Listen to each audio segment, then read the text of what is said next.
For the last 6 weeks, I've been riding in Zone 2, something I have never done before, and it's fair to say I've learned a fair bit along the way. So in this very video, I wanted to share some tips that I've learned along the way to help make training and staying in Zone 2 that little bit easier, because it can be quite difficult. Quite a few weeks ago, I went to a sports science lab to do a fitness test. The results showed I was very unfit, which no surprise because I haven't been riding very much or very hard. I also went to find out what my Zone 2 power and heart rate was, because after that, I embarked on a training plan for 6 weeks, which only consisted of Zone 2 training. I have since then been back to the lab to find out if I did get fitter. And if you want to see the results, you'll have to go and check that video out. But before you do that, make sure to stick to the end of this video, because quite a few of you had lots of questions about my Zone 2 training, how I was managing to staying in Zone 2, how I was going to get up hills, how I was managing my boredom. So in this video, I wanted to share some of my experiences with you. So when I was pro, I was so dialed in to my power and heart rate that I could pretty much do it naturally. So if someone said, ride at 200 watts, I could pretty much ride at 200 watts without even looking at my head unit, because I spent so much time looking at my power numbers and knowing what that power felt like. But after a few years of not riding so much, not doing any structured training, not riding to power or heart rate, let's just say it took a while for me to kind of get in the rhythm and know what 120, 140 watts felt like. So after I'd say about 3-4 sessions of riding on the indoor trainer, I felt a lot more confident of knowing what kind of Zone 2 felt like. Before that, my first session, I literally had to look at the power and the heart rate numbers the whole session, because I felt like as soon as I looked away, I would be at completely the wrong heart rate or power. So if I was to go back and do this again, I think I would maybe start riding, not training, just riding my bike to power and heart rate and kind of understanding what certain power numbers felt like. So when I came to doing certain power numbers, I was already dialed in and wouldn't have to, I guess, not waste, but really concentrate hard on focusing on those power numbers in the first few sessions. Quite a few of you asked how I was going to stay in Zone 2 on the hills. I probably should have listened to you, because I definitely learned the hard way. I think it was in my first week, I had, an hour on the bike to do in Zone 2. I was full of motivation, I was buzzing, I could not wait to get out there. So I just went on my bike and went out. I didn't plan a route or anything. I was like, oh yeah, I know this hour loop, I'll go do it. Turns out, I live in quite a hilly area, and it is very hard, almost impossible to stay in Zone 2 when you're going up a 16% climb. But I'm sure most of you already knew that. So one of my top tips for my Zone 2 training would be to plan your route. Every single route, plan it, because basically the flatter, the better, the more chance you have of staying in Zone 2.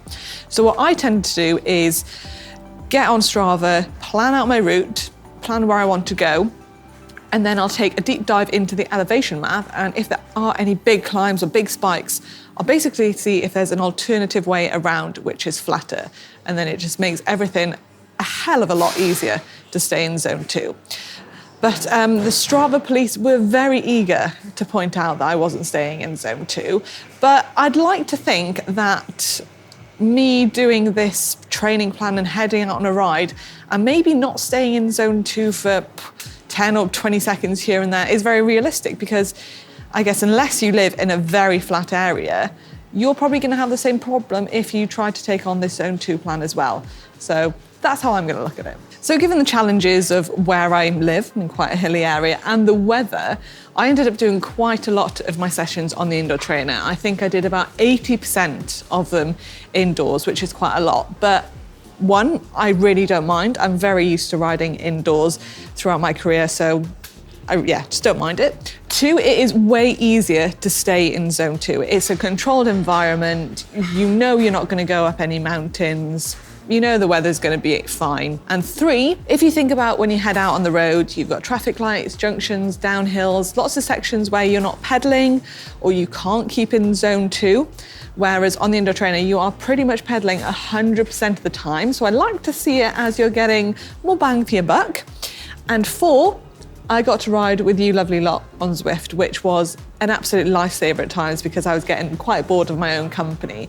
So I did a few meetup rides where we had loads of you joining me for a Zone 2 ride, asking me lots of questions, and it was great and it made the time fly by. So if you are going to do a Zone 2 training plan, get on Zwift, get on the indoor trainer, put a YouTube video on, put some music on, add a few like high and low Zone 2 intervals. Honestly, it really isn't that bad.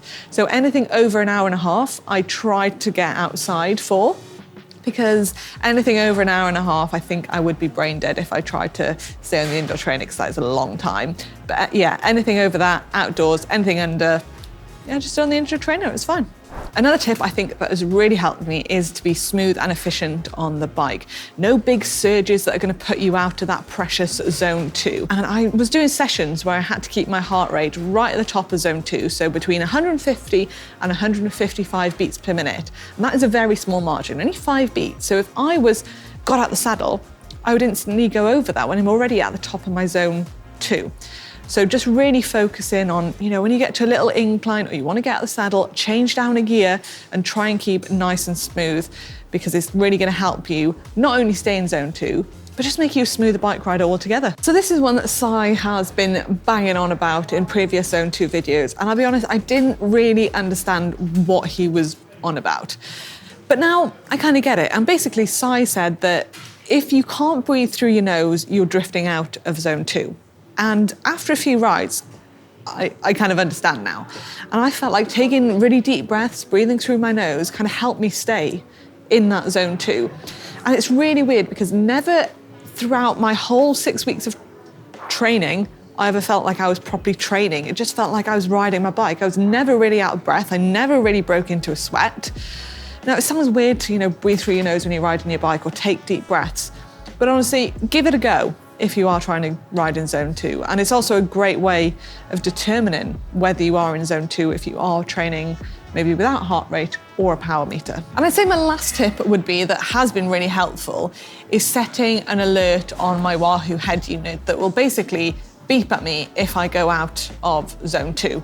And it is super important because you always have to be looking at that power or heart rate number. So definitely have that as your main number on your bike computer screen if that's what you're going off. But yeah, the alerts definitely help because it was basically a reminder, because we all know how easy it is to drift off and stare at the flowers or start thinking about something else when you're on the indoor trainer.